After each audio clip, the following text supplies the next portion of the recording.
الحمد لله رب العالمين والصلاة والسلام على أشرف الأنبياء والمرسلين نبينا محمد وعلى آله وصحبه أجمعين. قال الله سبحانه وتعالى والفجر وليال عشر. ابتداء و آغاز اسی کے نام و نامی سے جو اکیلا ہے، رحمان ہے، رحیم ہے، ملک الملوک ہے. انگن بے شمار درود و سلام ہو امام الانبیاء و خاتم النبیین محمد ابن عبداللہ صلوات ربی و سلام علیہ پر،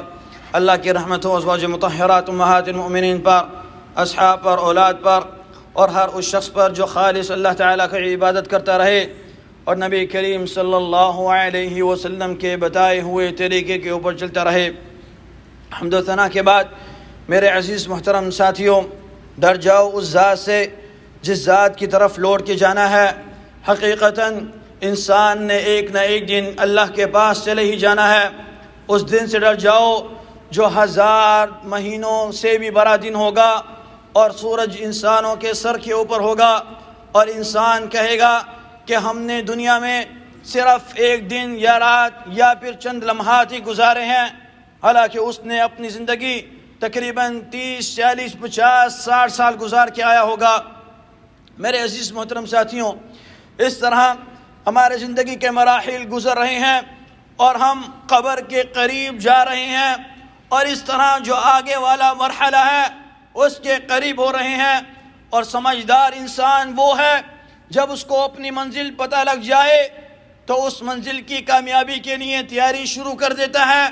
اور ایسی کامیابی کے لیے کرتا ہے کہ وہ اس میں کامیاب اور کامران ہو جائے. میرے عزیز محترم ساتھیوں،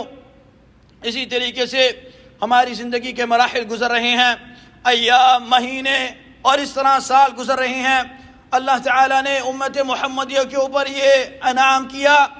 کہ ایام ایسے بنائے جو ایاموں کی تعداد سے بہت قلیل ہیں لیکن عمل کے اعتبار سے بہت بہترین ہیں. اس طرح رمضان کا مبارک مہینہ اور اس کی آخری راتیں، اور اس طرح یہ ذی الحجہ کا مہینے کے پہلے 10 دن، یہ 10 دن اللہ تعالیٰ کو اتنے محبوب ہیں کہ ایک حدیث میں آیا کہ اگر ایک شخص جہاد کے لیے جائے اس سے بھی بہتر ہے. جب اللہ کے نبی نے ان کے فضائل بتائے تو ایک شخص نے پوچھا، اے اللہ کے رسول، کیا یہ ایام جہاد سے بھی زیادہ فضیلت والے ہیں؟ نبی کریم صلی اللہ علیہ وسلم نے بتایا کہ یہ جہاد سے بھی بہترین ہے، الا کہ وہ شخص جو اپنے گھر سے نکلا اپنا مال لے کے اور اپنی جان لے کے اور پھر واپس اس کا کچھ بھی نہیں لوٹا، یعنی کہ وہ اللہ کی راہ میں شہید بھی ہو گیا اور اس کا سارا مال بھی خرچ ہو گیا. سوائے اس شخص کے یہ بہترین ایام اللہ تعالیٰ پھر ہماری زندگیوں میں لے کے آ رہے ہیں. وہ بہترین ایام جن کی اللہ تعالیٰ نے اپنی کتاب میں قسم کھائی اور کہا والفجر ولیال عشر. اللہ تعالیٰ نے فجر کی قسم کھائی اور ان مبارک دنوں کی قسم کھائی، اور یہ وہ مبارک دن ہیں جن میں اللہ تعالیٰ نے ساری امہات العبادات اس میں جمع کر دیں. سارے ارکان اسلام کے کوئی بھی مہینے میں، کوئی بھی دنوں میں جمع ایک ساتھ نہیں ہوتے سوائے اس 10 دنوں کے. یعنی کہ اسلام کے 5 ارکان ہیں. پہلا رکن یہ کہ وہ گواہی دے شہادتیں اللہ کی اور اللہ کے رسول کی کہ اللہ ایک ہے، اس کا کوئی شریک نہیں، اور محمد صلی اللہ علیہ وسلم اللہ کے بندے اور رسول ہیں. یہ انسان باقی دنوں میں بھی دیتا ہے، اور اس طرح نماز جو باقی دنوں میں بھی ہے اور ان میں بھی ہے، اور اس طرح صدقہ و خیرات یا زکوٰۃ، یعنی کہ انسان باقی دنوں میں بھی دیتا ہے اور اس میں بھی دے. اور اسی طریقے سے روزے جو اللہ کے نبی نے کہا، اللہ کے نبی خود بھی یہ پورے کے پورے 9 دن کے روزے رکھا کرتے تھے، اور کہا کہ اللہ تعالیٰ کو یہ دن محبوب ہیں تو اس میں محبوب والے کام کیے جائیں جو اللہ کو پسند ہیں. جس طرح فرمایا کہ روزہ میرے لیے ہے اور میں ہی اس کی جزا دوں گا، اور اسی طریقے سے نبی کریم صلی اللہ علیہ وسلم نفلی روزہ رکھے کرتے تھے. پورے 9 ذی الحجہ کے روزے رکھتے، اور اس طرح پیر اور جمعرات کا، اور 13، 14، 15 ہر مہینے کی تاریخوں کا روزہ رکھا کرتے تھے۔ اور اس طرح جو لوگ حج کے دن نہ جا سکیں ان کو کہا کہ یوم عرفہ کے دن کا روزہ رکھو، اور یہ روزہ اللہ تعالیٰ کے پاس 2 سال کے گناہ معاف فرما دیتے ہیں۔ 1 سال جو انسان کی زندگی کا گزر گیا، اور دوسرا سال جو اس کی زندگی کا آنے والا ہے، یعنی کہ ابھی سال آیا بھی نہیں اور اس کے اللہ تعالیٰ گناہ معاف فرما دیتے ہیں۔ میرے عزیز محترم ساتھیوں، اور اس طرح 5واں اور آخری رکن اور افضل رکن حج کہ اللہ کے گھر کا حج کرتے ہیں۔ اور اس طرح کچھ اللہ تعالیٰ نے اعمال حاجیوں کے بھی اور غیر حاجیوں کے بھی اللہ تعالیٰ نے ایک جیسے رکھے کہ وہ اللہ کی پاس قربانی کرتے ہیں، اللہ کے لیے قربانی کرتے ہیں۔ اور اس طرح جن کو اللہ تعالیٰ نے استطاعت دی قربانی کی، وہ بھی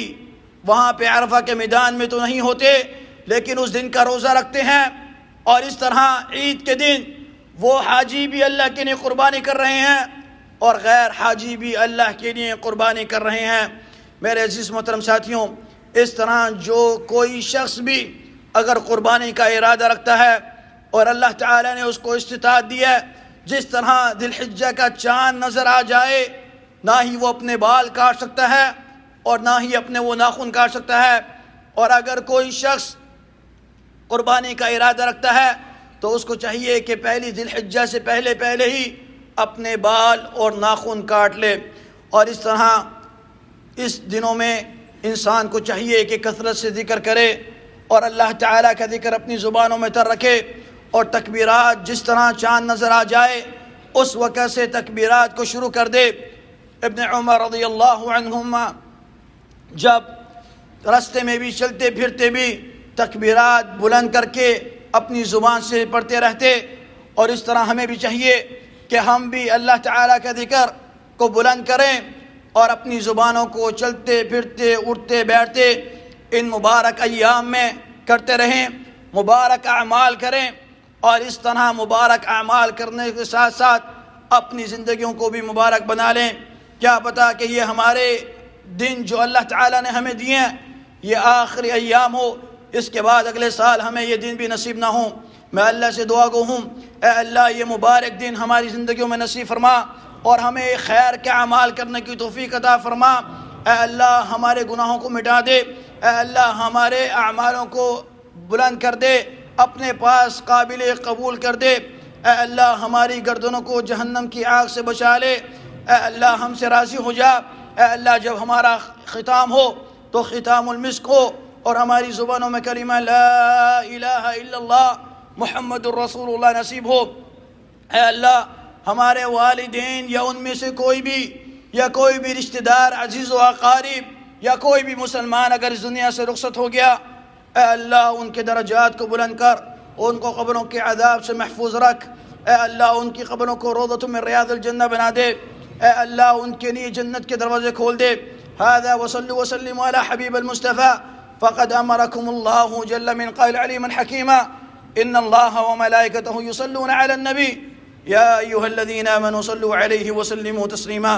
اللهم صل على محمد وعلى آل محمد كما صليت على إبراهيم وعلى آل إبراهيم إنك حميد مجيد اللهم بارك على محمد وعلى آل محمد كما باركت على إبراهيم وعلى آل إبراهيم إنك حميد مجيد وارض اللهم عن خلفاء الراشدين أبي بكر وعمر وعثمان وعلي وعن سائر الصحابة وعنا معهم برحمتك يا أرحم الراحمين اللهم اغفر للمسلمين والمسلمات والمؤمنين والمؤمنات الأحياء من والأموات اللهم اغفر لنا ولوالدينا ولجميع المسلمين برحمتك يا أرحم الراحمين ربنا هب لنا من أزواجنا وذرياتنا قرة أعين واجعلنا للمتقين إماما ربنا آتنا في الدنيا حسنة وفي الآخرة حسنة وقنا عذاب النار عباد الله إن الله يأمر بالعدل والإحسان وإيتاء ذي القربى وينهى عن الفحشاء والمنكر والبغي يعظكم لعلكم تذكرون